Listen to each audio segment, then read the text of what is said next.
يا له من منظر مهيب. جملة دارت في عقل رائد الفضاء الصيني يانغ ليوي في أول رحلة له على الإطلاق إلى الفضاء الخارجي، وكانت والحق يقال رحلة العمر.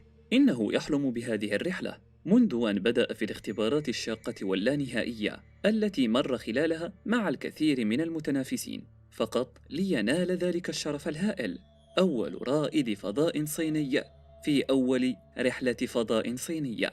وأخذ يحلم بالشهرة والمجد، وفجأة برز صوت طرق عجيب قطع أفكار رائد الفضاء الصيني. صوت طرق عجيب للغاية جمد الدم في عروقه. إنه حتى لا يستطيع أن يحدد موقعه، كأنما يسمعه في عقله فقط. ولكن الصوت كان حقيقة واقعة وبلا تفسير. وأخذ الرائد يحاول أن يعثر على مصدر الطرق الذي يبدو وكأنما يأتي من كل مكان، أو من مكان مجهول. وبلا جدوى وبمنتهى اليأس والرعب أرسل رسالته، الرسالة الرهيبة: من هو الطارق؟ ولكن قبل أن نبدأ ضع إعجابك بالفيديو، فذلك يساعدنا كثيرا. شكرا جزيلا لك.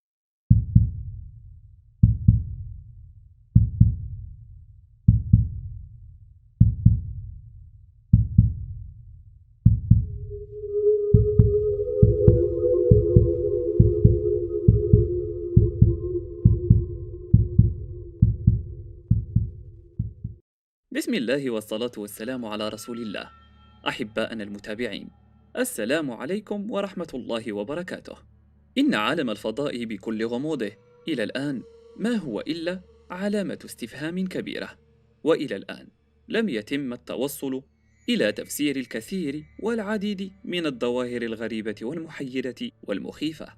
ولك أن تعلم عزيزي المشاهد كم التدريب الهائل الذي يحصل عليه رائد الفضاء لكي يستطيع مواجهة ذلك العالم المتوحش، حتى يستطيع السيطرة على رباطة جأشه واتخاذ القرارات السديدة في مواقف عديدة ومتنوعة، ومنها أيضا حلول مسبقة لجميع المشاكل المحتملة التي قد يواجهها في رحلته الفريدة. ولكن من المعروف علميا أن الصوت ينتقل فقط في وسط محيط، أي أنه لكي ينتقل الصوت إليك لتسمعه لا بد من وجود وسيط لكي تمر عبره الذبذبات. وهنا على كوكب الأرض فإن الوسيط هو الهواء، وبالتالي فأنت تستطيع سماع كل شيء. ولكن في الفضاء فالوضع مختلف تماما، فالعدم هو ما يحيط كل شيء، حيث لا هواء أو أي غاز آخر ينقل الأصوات، وبالتالي فالصمت هو لغة الكون الأساسية، وكل ما ينتقل عبره هو الذبذبات فقط، والتي تستطيع الأجهزة الحديثة ترجمتها إلى أصوات. وبالطبع فإن كل هذه المعلومات البدائية والبسيطة معروفة تماما عند رائد الفضاء الصيني يانغ ليوي. فلك عزيزي المشاهد أن تتخيل كم الحيرة والخوف الشديدين اللذين اعترياه فور سماعه لصوت الطرق الرهيب الذي وتره تماما، وجعله يمارس اتصالات بالقاعدة كثيرا لكي يوثق كل شيء علنا. أما في داخله فهو يحاول أن يفرغ توتره وخوفه عبر التحدث مع المتابعين له. والحق يقال إن خوفه وتوتره من صوت الطرق المستمر لم يقل عن ما يشعر به المتابعون لكل هفوة تقوم بها المركبة الفضائية، حتى أنهم حاولوا الإتيان بأي تفسير لهذه الظاهرة الغريبة والمخيفة.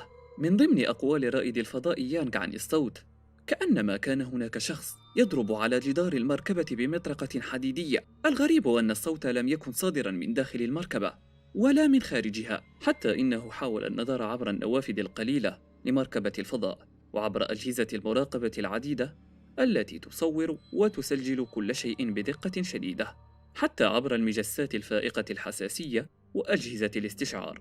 وباختصار شديد كان ذلك الصوت الغامض والطرق المستمر كأنما هو العدم، سواء بالرغم من سماعه لذلك الصوت بوضوح وباستمرار. ولكن بعد كل هذه التوترات كان من الطبيعي أن يطلب منه القادة أن يتجاهل ذلك الصوت الغامض ألا وهو الطرق العجيب، وأن يستمر في مهمته التي استغرقت يوما واحدا، وقد قال بأنها مهمة صعبة للغاية، فهو كان يشعر أن صوت الطرق لم يكن حوله بل على جمجمته، ويكاد يدفعه للجنون المطبق، حتى أنه أكمل مهمته بأعجوبة شديدة في ظل ذلك التوتر العنيف الذي كان يسري في كل أنحاء جسده. وعندما عاد إلى كوكب الأرض، كان أول سؤال استقبله هو طبيعة ذلك الصوت العجيب الذي لم يتوقف طوال رحلته. وقد كانت إجابته عجيبة للغاية، فقد قال بأنه لا يستطيع وصف ذلك الصوت بدقة، بل إنه أقرب ما يكون إلى شخص ما يضرب دلوا معدنيا بمطرقة حديدية. وقد أثارت تصريحاته ضجة كبرى وطفت إلى السطح الكثير من النظريات والخرافات، ومنها أيضا ما يتعلق بأسطورة الكائنات الفضائية التي لم تثبت إلى الآن. ومنهم من قال أنها كانت كالرسائل المشفرة التي ترسل عبر الأقمار الصناعية، أو من الذبذبات من المحطات الفضائية والأقمار التي تتبادل الرسائل بينها آلاف المرات. ولكن كانت هناك نظرية بالغة الغرابة أتى بها أحد المؤمنين بالماورائيات، ألا وهي أن أصوات الطرق كانت استغاثة كاستغاثة موريس التي تتم عبر الطرق. وهذه الاستغاثة كانت تتم في رواد الغواصات الغارقة الذين لا يستطيعون التواصل مع منقذيهم لاسلكيا عبر الجدران المعدنية للغواصة، فكانت أقرب طريقة للتواصل هي الطرق عبر جدران الغواصة المعدنية لإرسال استغاثتهم. والسؤال العجيب هنا: من في الفضاء في ذلك العدم السرمدي سيرسل استغاثة إلى رائد فضاء داخل مكوكه الفضائي في عالم لا يمكن علمياً انتقال الصوت عبره إلا إذا كان يطرق على جدران المكوك؟ حينها من الممكن أن ينبعث الصوت داخلياً. وبالطبع برزت نظريات الكائنات الفضائية والعوالم الأخرى التي تحاول التواصل عبر تلك الطريقة المجهولة التي لم يجدوا لها تفسيراً واحداً إلى الآن، وهو ما يبدو شيئاً غريباً بحق، وخاصة بأن تلك الأحداث موثوقة، فلا يمكننا القول بأنها كانت هلوسات سمعية عانى منها رائد الفضاء في ذلك العالم المختلف عن العالم الذي ألفه. فما هو التفسير إذن؟ وقد أثارت تلك الظاهرة الفريدة من نوعها والتي عاشها رائد الفضاء يانغ ليوي جدلاً شديداً بين العلماء والمتحمسين لنظرية العوالم الأخرى والمتحمسين لنظريات الكائنات الفضائية، حتى أن بعضهم قد ربط بين أصوات الطرق وعالم الأرواح. وبالطبع كل هذه النظريات مجرد أقوال بلا أي دليل أو تفسير منطقي يؤيدها. فما هو رأيك عزيزي المشاهد؟ هل لديك تفسير منطقي لتلك الأصوات العجيبة التي سمعها رائد الفضاء يانغ ليوي؟ جميع الحقوق محفوظة لقناة إكس فايلز.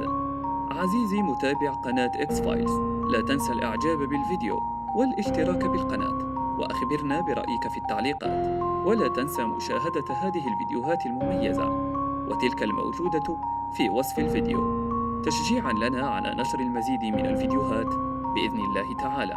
شكراً على حسن المتابعة، إلى اللقاء.